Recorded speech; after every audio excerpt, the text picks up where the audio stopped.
Welcome back to our second part of our tonight's show. Eastern Marching Vikings present Tournament of Bands Marching Competition.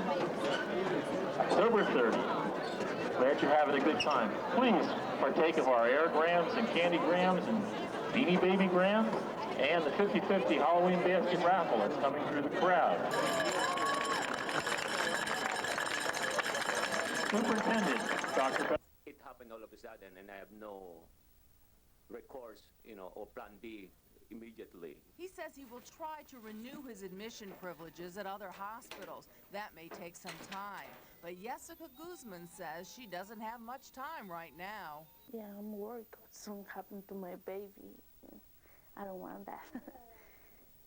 And we have more coming up at 6 o'clock, a special investigation into conditions at other hospitals, possibly hospitals near you. Wait until you hear what investigators have uncovered. And we'll show you how you can check out other hospitals, too. That NBC 10 News investigation is coming up at 6 o'clock. Larry? All right, Tracy, at 6. Tracy?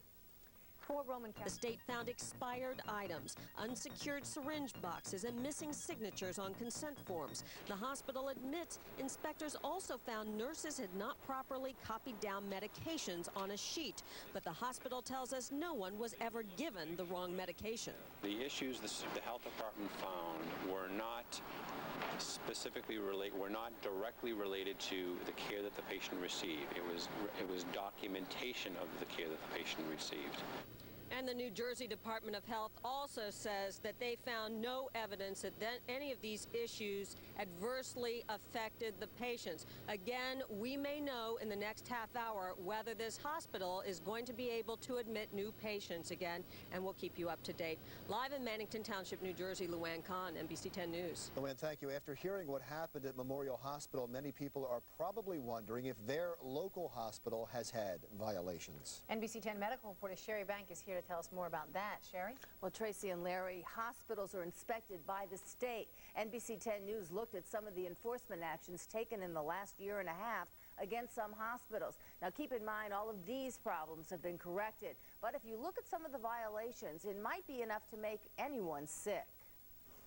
Just look at some of these violations. This New Jersey hospital was fined because they failed to ensure that scopes in all channels that enter non-sterile areas of the body are given high-level disinfection. Another New Jersey hospital was fined because they failed to meet staffing requirements. There were 24 patients on the unit and only 3 nurses on duty. On this hospital inspection, it was noted that the facility failed to provide hot water in an acceptable range. And this Pennsylvania hospital was cited when the hospital failed to ensure that each emergency medication kit or cart was properly maintained to ensure that outdated, unusable drugs were not available for patient use. To check out your hospital, log on to NBC10.com, then click on Health Watch and the button for Health Watch links. That's where you can look at some hospital inspection reports and hospital violations. Once again, we should point out the violations we just talked about were caught by the state and corrected.